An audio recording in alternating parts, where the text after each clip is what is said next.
Hum, Vamos lá. Bom, eu gostaria de saber se vocês conhecem a terapia do renascimento, se já tiveram contato, se já ouviram falar, como que é a experiência de vocês com esse tema? Pode ficar bem à vontade, pode abrir o áudio, falar, tá bom? Alguém já passou por essa experiência? Já ouviu falar? Conhece alguma coisa? Não? Gabriele? Não? Não conhece? Você está falando de onde, Driele? Eu sou de Londrina, no Oh, Paraná. que legal. Muito bom. Então, você nunca ouviu falar dessa terapia do renascimento, não teve contato? Como que é? Ah, com detalhes assim, não, né? Eu participei da minha forma, eu fiz uma revivência de útero, coloquei umas músicas, fiz umas meditações, mas não sei se tem a ver. Pode ser, né? Pode estar no caminho. Então, assim, eu vou mostrar para vocês o conceito dessa terapia, tá? Quando a gente fala em terapia de renascimento, a gente sempre remete mesmo a esse momento, né? Da gente sair do útero da nossa mãe. E grande parte dessa terapia é isso mesmo, mas tem mais do que isso, né? Então, esse é o objetivo de eu trazer aqui esse tema para a gente conhecer um pouco mais, tá? Quando a gente fala de respiração, né?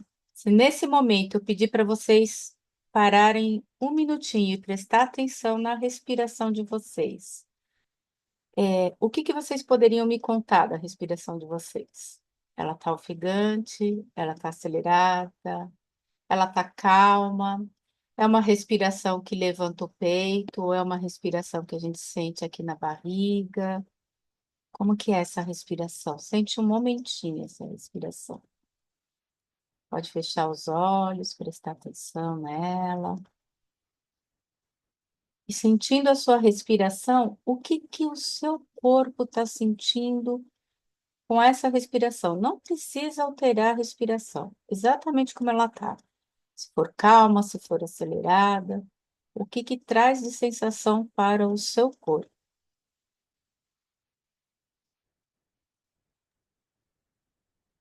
É, tá me ouvindo? Sim, Para mim, é assim, a partir do momento que falou para prestar atenção na respiração, eu acho que eu já mudei a respiração, isso, porque aí comecei a perceber a respiração, mas é aquilo que é assim, a gente sente o peito levantando mesmo, esse processo, esse procedimento, né?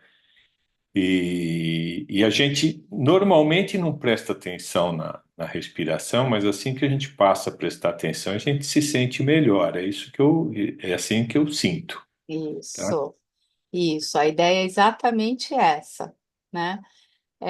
A respiração é o único processo fisiológico que é realizado tanto da forma inconsciente para manter a nossa vida, a nossa sobrevivência, mas que nós podemos assumir conscientemente. Então, isso que você trouxe é exatamente o ponto focal, digamos assim, o cerne, vai ser o coração do trabalho de uma terapia de renascimento. Por quê? Porque a terapia do renascimento vai trabalhar com uma respiração consciente. Por que com a respiração? Porque a respiração, primeiro que a gente já entendeu aí que é o único processo fisiológico do nosso corpo que ele tanto faz de uma forma automática, sem a nossa consciência, né? Então, existe aí o sistema nervoso autônomo, que, assim como ele cuida da circulação, da digestão, ele também cuida da respiração, para manter a nossa sobrevivência, a vida no nosso corpo. Mas todo o processo de respiração, ele está intimamente ligado aos nossos pensamentos e às nossas emoções. E aquilo que a gente pensa se transforma em uma emoção, e essa emoção desencadeia uma série de atividades, de funções no nosso organismo. Se nesse momento, né, imagina que a gente está com um determinado pensamento, gerando uma determinada emoção, e esse momento é um momento em que está ocorrendo um evento que traz essa carga, que dispara essa carga emocional.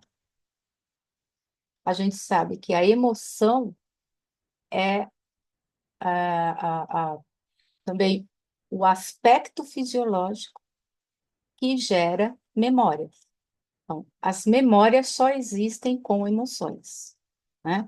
Tanto é que, assim, aquilo que a gente faz de uma forma muito cotidiana, rotineira, que não é classificado como importância, que não tem nem muita emoção, o cérebro nem registra. Por exemplo, dificilmente vamos nos lembrar do que almoçamos há 15 dias atrás, a menos que tenha sido um almoço especial, um evento, né?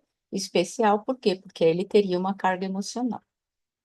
Então, quando a gente fala assim que a respiração do nosso fôlego é a ponte entre pensamentos, emoções, né, e a parte do que a gente sente no corpo, é exatamente isso. Quando eu tenho uma situação de perigo, de alerta, o que que acontece? Automaticamente eu penso que eu estou em perigo, eu tenho uma emoção, né? A emoção do alerta ou do medo, do perigo. Essa situação de medo, essa emoção de medo, ela vai disparar uma série de funções químicas, hormonais no meu corpo, vai disparar o coração, vai parar a digestão, vai levar toda a circulação sanguínea para as extremidades, porque numa situação de perigo, a ideia de sobrevivência é lutar ou fugir, então eu tenho os músculos dos braços e das pernas cheios, carregados de circulação sanguínea, com muita produção de glicogênio, que é a energia, ou para lutar ou para sair correndo, né? Então, é nesse sentido que a gente vê esse link entre pensamento, estado físico e emoção. E isso é bastante importante a gente ter em mente, porque esses momentos, esses estados emocionais, são o que geram para a gente memórias. E são com essas memórias que a gente vai trabalhar numa terapia de renascimento. Essas memórias estão gravadas no nosso cérebro, principalmente naquela parte do cérebro que a gente chama de reptiliano, que o cérebro reptiliano é a parte do nosso cérebro mais antiga. Ela está totalmente vinculada com as emoções mais básicas, raiva, medo, alegria, tristeza. Então, quando a gente, quem assistiu aquela animação Divertidamente, né, viu aquelas emoções ali, são as emoções primárias. Essas emoções existem desde que o homem é homem, né? Desde que o ser humano está aqui na Terra, porque são emoções que ocorrem em eventos para a nossa proteção e para o nosso desenvolvimento, né? Então, emoções boas, que geram alegria, bem-estar, elas também vão ser armazenadas, mas elas estão com uma carga emocional positiva. Então, eu sei que se eu repetir eventos dessa natureza, eu vou sentir bem-estar. E aquelas emoções mais primitivas, como raiva, o medo, né? que geram as cargas mais negativas, elas também estão lá guardadas. E algumas têm cargas negativas tão intensas que ficam escondidas no nosso inconsciente. Só que toda vez que a gente pensa, a gente evoca a emoção relativa a esse pensamento. E eu não sei se vocês já ouviram falar, por exemplo, que o nosso cérebro, ele não tem noção de realidade e imaginação. Tanto é assim que existem as crises de pânico e de ansiedade, né, principalmente. O que é uma crise de ansiedade? É quando a gente começa a pensar em uma situação de eventual perigo ou de eventual desafio ou dificuldade que está no futuro, que não necessariamente vai ocorrer, ela nem existe porque ela está no futuro. Eu estou pensando, e se acontecer isso? Esse e se acontecer isso, para o cérebro, é suficiente para ele entender que há um perigo. E ele não consegue ver se o perigo é hoje, amanhã, depois, agora, real ou imaginado. O fato dele identificar um possível risco, um possível desafio, possível perigo, faz com que ele dispare emoções de alerta, né? Então, uma situação de perigo para o nosso cérebro faz com que o nosso cérebro diga: respire acelerado porque existe um perigo. E por que respirar acelerado? Porque quando a gente entra nessa respiração acelerada, curta, rápida, eu vou disparar um processo de geração de energia para correr, né, fugir ou lutar. Então a nossa respiração fica, a gente fica ofegante, né, hiperventilando. E nesse processo, o nosso coração dispara, a gente não consegue fazer digestão, então, se a gente está com o estômago cheio, já dá aquele mal-estar. Se a gente está com o estômago vazio, algumas pessoas em ansiedade não conseguem comer, né? Porque paralisa todo o processo de digestão. Então, por que isso? Porque o cérebro emitiu sinais para que o organismo produza cortisol, que é o hormônio do estresse. Esse hormônio do estresse é que dá toda essa aceleração. Vai produzir adrenalina, que é onde a gente, né, cria aquele pico de energia. E esses hormônios vão ficar circulando no nosso organismo, na nossa corrente sanguínea, por um bom tempo, né? Quem segue a NET, a neurocientista que está fazendo bastante sucesso nas mídias sociais aí, ela mostra muito bem como que o cortisol acaba prejudicando o nosso organismo se ele ficar muito tempo sendo liberado, né, no nosso organismo. O cortisol, quando ele é jogado na corrente sanguínea, ele leva de 6 a 9 horas para ser eliminado. E com o cortisol na corrente sanguínea, o nosso sangue se torna menos alcalino. E nessa situação, toda a nossa imunidade abaixa, né? Então, a gente está mais propenso aí a adquirir doenças. Então, veja, tudo que a gente pensa acaba, de alguma forma, se transformando em uma emoção que impacta o corpo, o que a gente sente no corpo, os nossos sintomas físicos, né? E que, de alguma forma, está ligado com o nosso processo de respiração. O que eu quero dizer? Vou até voltar um pouquinho aqui no slide anterior. Para cada estado emocional, ou seja, para cada pensamento e emoção, eu tenho um tipo de respiração. Então, se eu estou fazendo uma corrida, eu posso até estar endorfinando, mas a minha respiração é uma respiração ofegante para gerar energia. Se eu estou meditando, eu também estou endorfinando, né? A endorfina é um hormônio do relaxamento, né? Mas a minha respiração é uma respiração mais calma.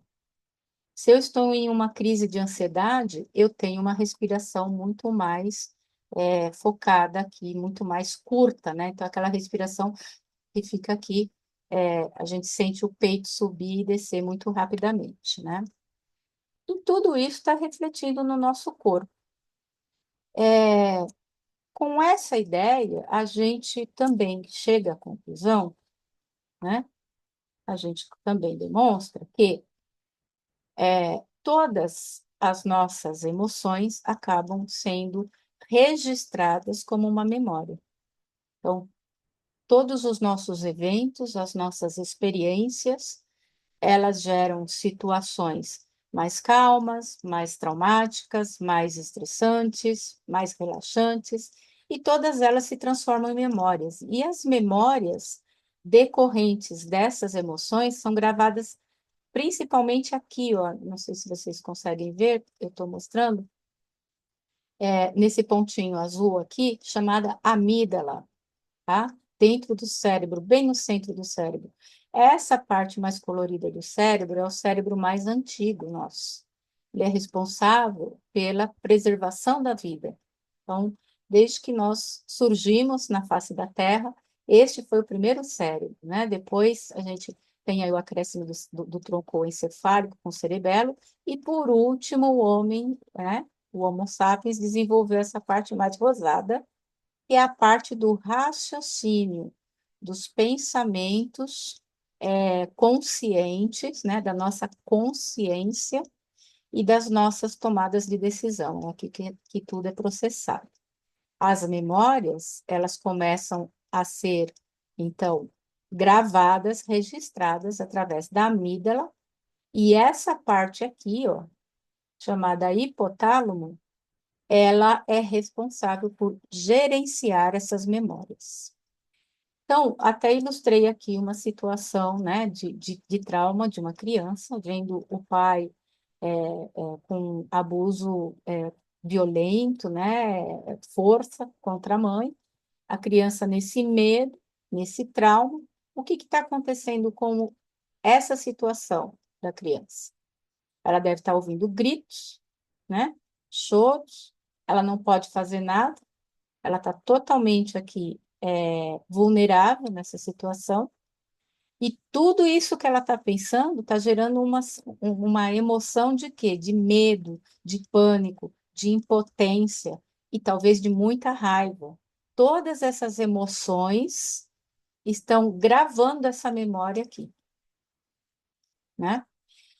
Como são emoções de trauma, e a gente vai falar o que que é o trauma, elas vão ficar trancadas aqui num porão, num inconsciente. Então, o que que é esse trauma? É essa experiência dolorosa ou profundamente marcante que fica registrado aqui no cérebro límbico, que é esse cérebro mais antigo.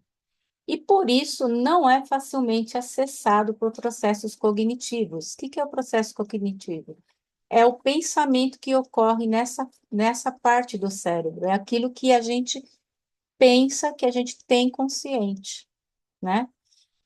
Então, no consciente, eu posso estar pensando assim: eu estou tranquila, não tenho trauma algum. Mas o seu trauma pode estar trancado aqui nessa parte do cérebro, registrado ali, e qualquer gatilho, pode ser qualquer gatilho, um grito, é, uma mão fechada em punho, uma situação de que você não consegue olhar ou ver, você só escuta barulhos e não consegue ver porque no dia você fechou os olhos. Uma outra situação em que você não está de olhos abertos, mas você escuta barulho, você entra em pânico. Você, o seu cérebro, o seu hipotálamo vai resgatar isso, porque é a mesma emoção. E você não vai saber o que é que está disparando esse medo, o que é que está disparando essa raiva, o que é que está disparando esse pânico, o que é que está te paralisando, o que é que te dá vontade de fugir, o que é que te dá medo do escuro, porque isso está registrado aqui e eu não consigo acessar com a parte cognitiva consciente do cérebro. tá?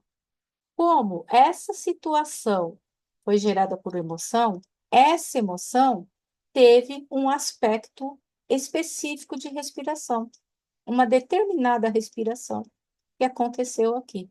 Uma respiração ofegante, uma respiração entrecortada, segurar o fôlego, alguma coisa relacionada com a respiração. Portanto, é com a respiração que eu vou liberar esses conteúdos emocionais recalcados ou que estão reprimidos aí em função desses traumas dentro dessa parte do inconsciente, dentro dessa parte límbica, tá? Porque eu estou usando as mesmas funções fisiológicas que registraram os traumas, eu vou usar a mesma função para acessá-los e vou usar técnicas para ressignificá-los. O que é ressignificar um trauma? Primeiro de tudo, é entender que ele existe, é eu conseguir enxergar o que é que está trazendo esses comportamentos, né? O que que me traz uma crise de ansiedade? O que que me traz um medo do escuro? O que que me traz uma insônia? O que que me traz raivas excessivas, né? O que que me traz esses conteúdos? Então, primeira coisa que eu vou fazer é usar técnicas de respiração para levantar, vamos dizer assim, né? Eu abrir a porta do porãozinho da inconsciência e trazer isso para cá. Falar, olha, era isso aqui, eu nem lembrava, né? Agora estou lembrando, consegui ver. Eu consegui ver, eu vou ressignificar. Então, uma das formas de ressignificar, a gente tem várias, né? Dentro do processo de constelação familiar, a gente usa frases de curas, né? Então, aqui, por exemplo, nós poderíamos tratar aqui essa situação, olhando para uma situação dessa e dizer, isso já passou, isso não acontece mais, isso não aconteceu com você, isso não te causou, digamos assim, uma impotência. Você está forte agora, você cresceu, agora você pode enfrentar essa situação. Então, a gente vai trabalhando esses conteúdos. Então, o que que o rebirthing vai fazer para a gente? Vai acessar esses conteúdos de trauma com uma respiração específica, chamada de respiração conectada. É uma forma de respiração que o bebê, quando nasce, ele respira dessa forma. Só para vocês terem uma ideia, a respiração conectada, ela não tem pausa entre inspirar e expirar. Também é conhecida como respiração circular. É algo mais ou menos assim, ó.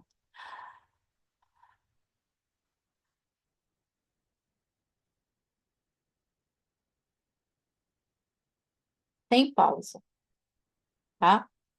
Essa é uma respiração que seria a respiração natural do bebê nas primeiras horas após o nascimento, tá? Esta deveria ser a respiração natural de quando nós nascemos, é, se todos nós tivéssemos nascimentos, não é nem natural, a gente chama desculpa, não é nem o parto normal, é o parto natural, tá? O que que é um parto natural? O pessoal hoje chama de parto humanizado. Aquilo que já devia, que a natureza já criou, nós, seres humanos, com a tecnologia, com o desenvolvimento da medicina e tudo, acabamos desviando, desvirtuando, né? E hoje a gente está voltando aí, chamando de parto natural. O parto natural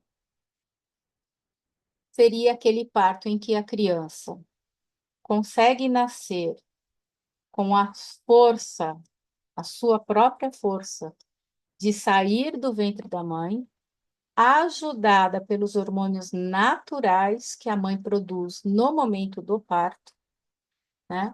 É atravessar o canal vaginal e chegar a um ambiente calmo, tranquilo, sem uma, sem que haja assim as agressões do meio físico, como muito barulho, como grito, como um ambiente muito frio ou muita luz. Deveria ser algo muito calmo, né? E isso seria um parto que traria para a criança menos trauma, menos medo de nascer. E depois que ela nasceu, que ela saiu, né, que ela conseguiu atravessar e chegar no mundo, ela ser acolhida diretamente no corpo da sua mãe e sem que o cordão umbilical seja cortado de imediato, porque o cordão umbilical consegue fornecer oxigênio para a criança por mais 4 ou 5 minutos após o nascimento.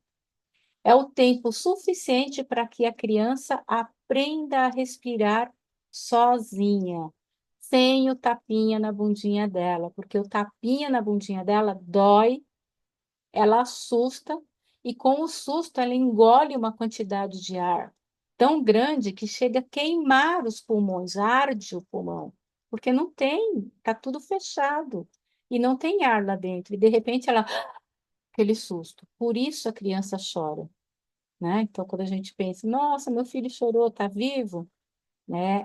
Hoje eu não sabia, mas hoje eu sei o quanto isso é doloroso para a criança. Cada um dos eventos do parto também estão sendo registrados nesse cérebro límbico, porque a criança ainda não tem o neocórtex formado, então está tudo registrado no cérebro límbico. Então, só para a gente fazer uma reflexão aqui. Será que, de fato, eu vou pegar aqui, será que, de fato, existe trauma ou lembranças ou emoções no, no momento da nossa gestação? Eu gostaria que vocês me acompanhassem aqui, eu vou compartilhar agora isso aqui. Presta atenção nesse vídeo. Olha o bebê aqui.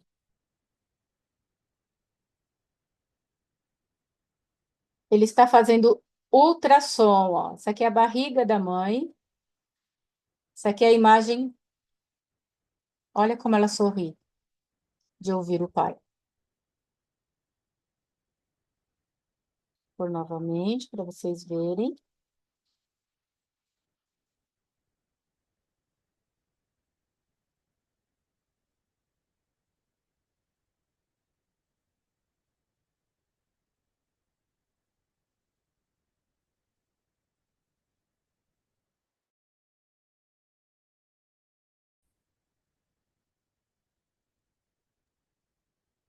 É, caiu, né? Tá voltando. Caiu um pouquinho e já voltou. Vocês conseguiram ver o vídeo? Eu vi, consegui Viu? sim, foi até o final. Ótimo. In- Interessante. Interessante, né? O que que é marcante nesse vídeo? Veja, o bebê está na barriga da mãe, o pai está falando com ela e ela reconhece, ela tem uma reação de emoção. Gente, se tem emoção, tem memória, né? Então, assim como essa foi uma emoção boa, emoções ruins do nosso período pré-natal, ou seja, do momento que a gente está estamos dentro do útero da nossa mãe, também vão ficar na nossa memória. E principalmente o que ocorre no parto, né? Então, aqui voltando, os traumas de nascimento, né? Durante a nossa vida pré-natal, nos primeiros meses da nossa vida, depois que a gente nasce, mesmo que a gente ainda não tenha o córtex pré-frontal aqui, que é o que é cognitivo, né? A gente já consegue registrar as memórias dessas experiências da vida intrauterina, e essas memórias, obviamente, vão deixar marcas e vão perdurar e vão moldar a forma como a gente se comporta no mundo e nas relações com outras pessoas. Então, assim como a gente tem emoção boa e elas ficam gravadas, esses traumas também vão ficar gravados, né? E o que que é um trauma de parto? Tudo o que acontece antes, durante e depois desse parto vai ficar registrado no nosso corpo, na nossa energia, e vai impactar o nosso jeito de pensar, o nosso jeito de agir. Que tipo de trauma? É, diante do que eu comentei, como deve ser um parto natural, como que a gente pode imaginar que é para o bebê uma cesárea, onde ele é arrancado de dentro do útero? Pode falar, José Luiz. É que aqui agora não está mais aparecendo a Ah, projeção. tá. Deixa eu compartilhar aqui de novo. Está Obrigada, viu? compartilhando. E Isso, acho que seu vídeo também tá, você não está com o vídeo ligado, pelo jeito. ele saiu tudo, né? Saiu. Aí, prontinho, Aí sim.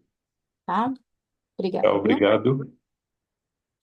Então, é assim, como que a gente pode imaginar que é para uma criança, né, ou os impactos que podem ficar para o indivíduo que nasceu de cesárea, que nasceu de fórceps, que foi rejeitado pela mãe ou pelo pai, né, viu que a criança reconhece o pai, né, durante que ela tenha sido rejeitada durante a gestação.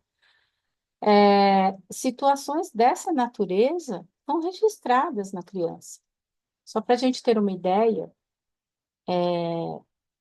um parto de cesárea que tenha sido antecipado, né, que seja antes do tempo natural da criança nascer, que é o que normalmente ocorre com a cesárea, e eu não estou falando que não existam situações em que ela é necessária para, né, para salvar, para evitar algum tipo de risco, alguma situação mais complicada.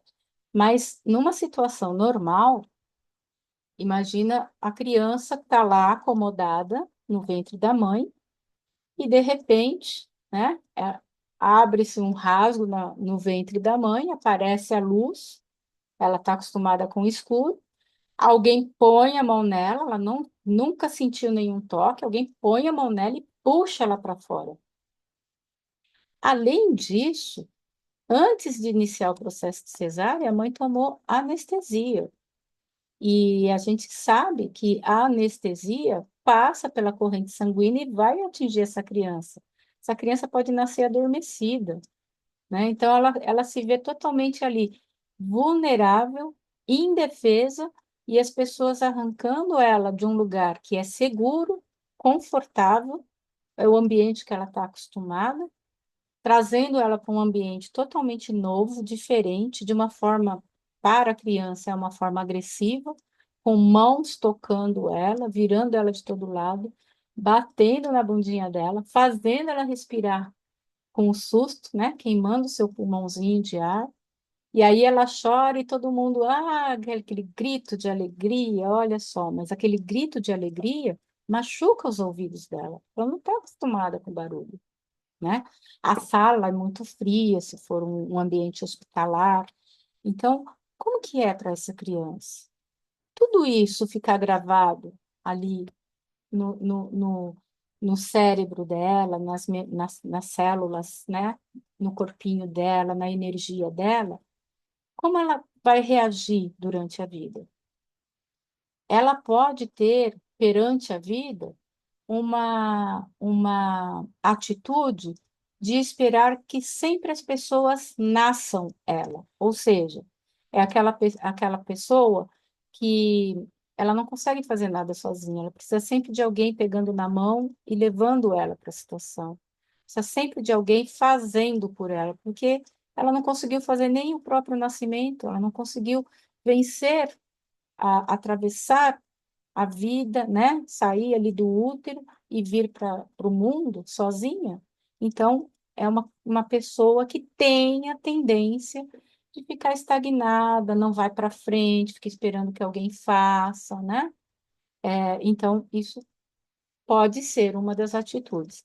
E não necessariamente, é claro, não é porque nasceu de cesárea que sempre vai ter esse tipo de comportamento, de atitude. Cada indivíduo é um indivíduo. Então, é o conjunto de todos os eventos e de todas as experiências e de como essa criança ou esse indivíduo faz a leitura desse momento, porque também pode ser que a criança passou pela cesárea, mas na sequência ela teve tanto acolhimento, tanto amor e teve um aconchego tão grande da mãe, do pai, né? Que suplanta aquele trauma. E ela não acaba, digamos, seguindo a vida dela normal, né? Outras não. Outras pessoas, outros indivíduos, outras crianças nascem da cesárea da mesma forma e às vezes não têm os mesmos eventos subsequentes ou a estrutura psíquica dela se desenvolve de outra forma ou com gatilhos mais à frente, e faz com que ela registre esse trauma, né, esse momento, de uma forma mais significativa aí para os seus comportamentos. Então, tendo em vista isso, o que que a terapia do renascimento vai fazer? Juntando o que a gente viu sobre respiração e sobre como as memórias são gravadas no nosso corpo, né?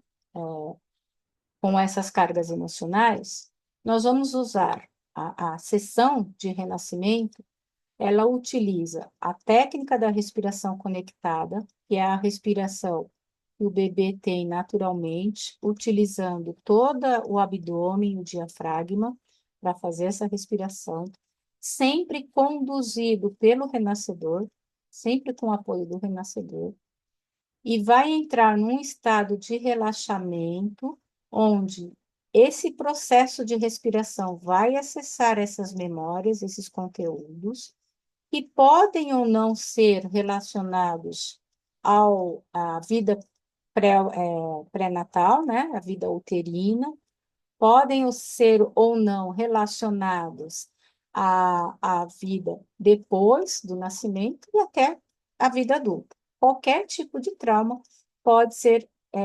acionado, acessado durante essa sessão. E quando esse trauma é acessado, aquela emoção daquele evento, ela é ativada, e aí existe um momento em que o renascedor, o facilitador, vai acompanhar esse processo de ativação, né? Porque algumas reações vão se manifestar no corpo, às vezes o indivíduo começa a ficar agitado, começa a trazer aquela emoção e ficar, né? Alguns sentem novamente, né? O medo, o pânico, o trauma, a tristeza, enfim, aquilo pelo que passou. E nesse momento, o renascedor conduz ele para atravessar o que a gente está chamando de barreira de urgência, que é o momento em que eu olho de novo para isso e estou ressentindo, né, sentindo novamente aquelas emoções, e aí mantendo a conexão com a respiração circular, esse trauma é ressignificado. Por quê? Porque eu tirei ele de lá, eu olhei para ele e eu disse, ele não existe mais, então tira ele, coloco uma outra emoção, uma emoção de paz, uma emoção de amor, que a gente vem na sequência aqui do processo, na sequência da sessão. Este ciclo de ativar um trauma, atravessar a barreira de urgência e integrar esse trauma, né, ressignificar esse trauma, ele pode acontecer mais de uma vez ao longo de uma sessão de renascimento, né? E podemos estar falando, como eu já comentei, podemos estar falando tanto de traumas da vida adulta, como da infância, como da vida intrauterina. Essa forma de fazer sessão é quando a gente permite que os conteúdos sejam acessados de uma forma natural, de acordo com a preparação psíquica, emocional, né, do cliente. Por quê? Porque conteúdos dessa natureza, de traumas, eles só são trazidos para a nossa consciência quando a nossa consciência, quando o nosso subconsciente entende que é seguro para nós, né? Ele não deixa isso vir à tona se aquilo vai disparar uma catarse que vai, digamos assim, doer demais, paralisar, causar novamente o medo e não permitir que seja trabalhado para ser ressignificado, para ser liberado, para que aquele trauma seja desbloqueado, né? Então, somente aquilo que a gente dá conta é que é acessado. Então, essa é uma sessão em que ela é conduzida, deixando que o acesso ocorra de uma forma natural. Agora, quando a gente fala mesmo da terapia do renascimento, em que a gente que eu digo, nós, renascedores ou facilitadores, conduzimos a sessão para que o cliente seja emocional e mentalmente levado de volta à sua vida intrauterina, geralmente isso acontece após algumas sessões anteriores, daquele outro modo, natural, né? Então, geralmente são 10 sessões, que são realizadas 10 sessões para esse acesso mais natural, que vem os conteúdos de uma forma natural, para que depois o cliente esteja preparado para ser conduzido à sua vida intrauterina e ressignificar de fato o seu parto. Isso pode ser feito em um ambiente AC, né? Em workshops, em grupo, e pode ser feito na piscina. Existem duas formas aqui, duas modalidades, né? A piscina fria e a piscina quente. A piscina quente, normalmente, ela ativa mesmo todas as sensações da vida intrauterina. E ela propicia a experiência de nascer de parto natural, o nascimento com amor. Então, ressignificando tudo o que aconteceu no parto. É claro que estamos falando aqui, a terapia do renascimento é uma técnica, é uma ferramenta, é um meio para eu olhar para essas dores, tá? Mas ela pode ser que precise estar acompanhada de um processo de terapia, porque eu olhei para a dor, mas eu preciso ressignificar. E embora as técnicas de respiração já tenham ali um momento para acomodar aquilo que a gente está olhando, né?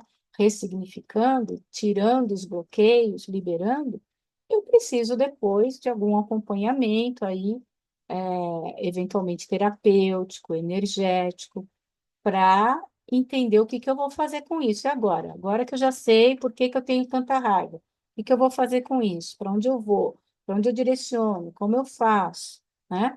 Então, dá conta? Dá conta. 100%? Pode ser necessário que a gente precise aí de uma psicoterapia acompanhando o processo de desbloqueio, tá? E o processo de desbloqueio são essas sessões aí, geralmente 10 sessões de renascimento a seco, antes que se possa fazer um renascimento mesmo na água, tá? Então, isso é uma sessão de rebirthing, né? O cliente aqui acompanhado sempre do renascedor, num ambiente seco, seguro, pode ser individual, pode ser em grupo, vai fazer a respiração conectada, que será ensinada e treinada no início da primeira sessão, junto com o renascedor.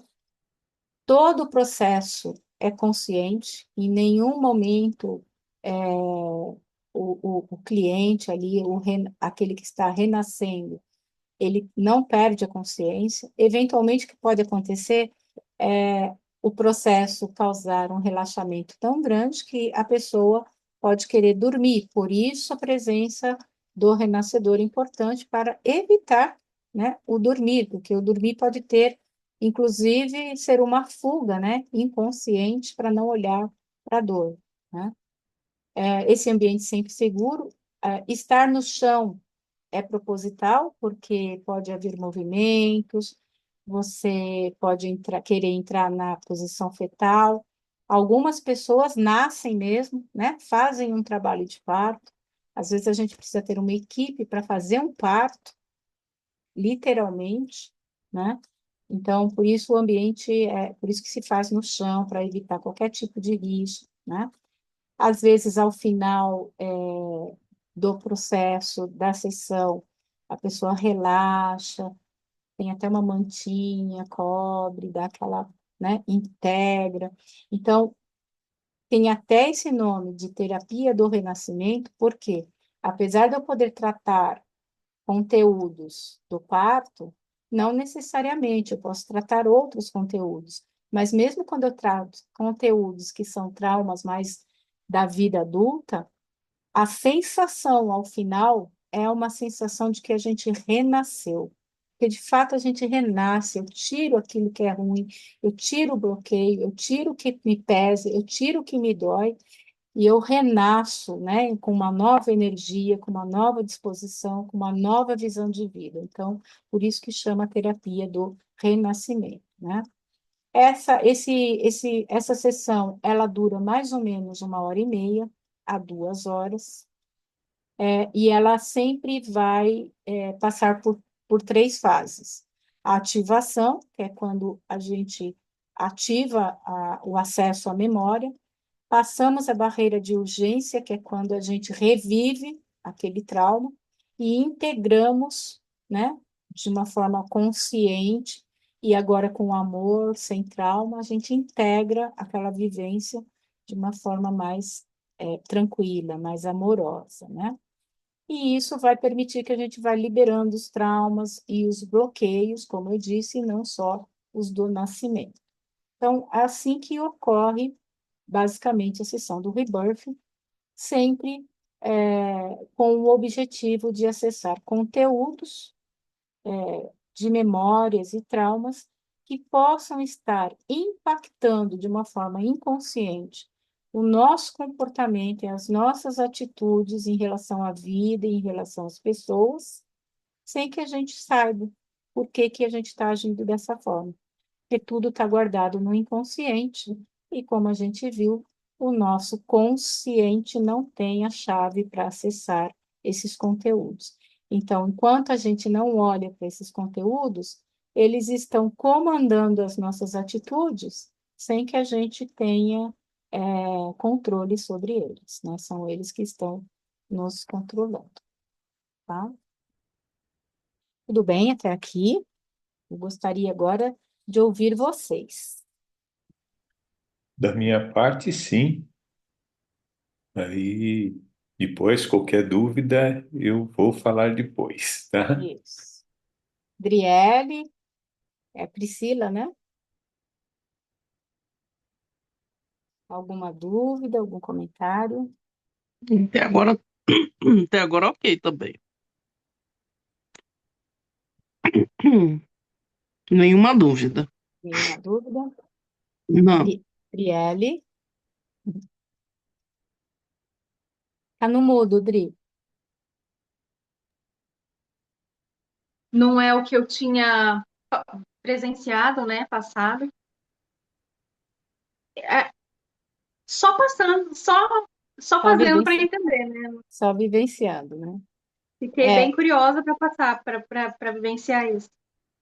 uma experiência, assim, renovadora, né? É, existem alguns retiros, né? Alguns renascedores organizam retiros. A gente está, eu e os meus parceiros estamos nos organizando para montar um workshop, um retiro, provavelmente no início do ano que vem. E vocês que estão no grupo, obviamente, vão receber essas informações, porque nos retiros a gente tem a opção de fazer várias sessões, né? São retiros de 2, 3 dias, e a gente consegue fazer várias sessões sessões naturais, sessões a seco, parto induzido, parto na água, com água fria, com água quente, e eu posso garantir para vocês, quando a gente passa pela experiência completa, realmente a gente diz que a gente renasceu. E o que é muito interessante é que, assim, cada vez que você faz uma sessão de renascimento, mesmo que você faça várias vezes voltar ao útero, você acessa conteúdos diferentes. A minha experiência foi muito interessante. Eu nasci de fórceps, né? E eu nem sabia que tinha nascido de fórceps. E eu sofri ao longo da vida, por muitos anos, com enxaqueca. E eu ia em tudo que era médico, neurologista, é, psicólogo, e tudo que era médico, né? Reumatologista e cardiologista para ver se era pressão, enfim. E eu não sabia por que que eu tinha tanta dor de cabeça. E eram enxaquecas fortes mesmo. E quando eu comecei a fazer as sessões de renascimento, a gente tem que passar por um questionário, né? Preencher um formulário, a gente chama o roteiro do parto, né? Então, o que que é interessante? Você conhecer os eventos ou o que que aconteceu durante a sua gestação. Como foi a sua gestação? Como você foi concebida? Você foi desejado, foi desejada, foi esperada? Ah, meu pai queria que eu fosse, que nascesse um menino e aí nasceu eu, né, menina, ou não, foi tudo certo. Eles estavam preparados? Como foi o parto? Foi cesárea? Foi antecipado? Por que que foi antecipado? Ou passou da hora? No meu caso, passou da hora. Eu nasci com um cordão umbilical no pescoço, nasci de fórceps. E aí, no renascimento, nas primeiras vezes que eu acessava o momento do nascimento, eu sentia a pressão na minha cabeça. Eu sentia aquela pressão que é do fórceps mesmo, né? Exatamente na região em que eu sentia a dor da enxaqueca. E conforme eu fui fazendo as sessões, eu comecei a conseguir nascer sem a dor do fórceps. Então, isso vai eliminando um monte de problemas, né? Inclusive as enxaquecas. Então, assim, a gente realmente tem uma experiência que é difícil de explicar, mas que, de fato, é eficiente, é eficaz assim, renascedora, a gente renasce, né? A gente nasce outra pessoa. E a gente tem outra visão de mundo, né? E uma coisa que é muito importante, o conhecimento do rebirthing e desses conceitos de trauma do nascimento, para quem não tem filho e pretende ter o conhecimento de todos esses impactos, do que esses impactos podem trazer para a vida psíquica da criança, né, do nosso filho, que a gente quer colocar no mundo. Então, essa é a mensagem que eu gosto de deixar para quem quer viver a experiência para liberar dos seus próprios traumas, mas também para aprender como evitar ao máximo que traumas do nascimento sejam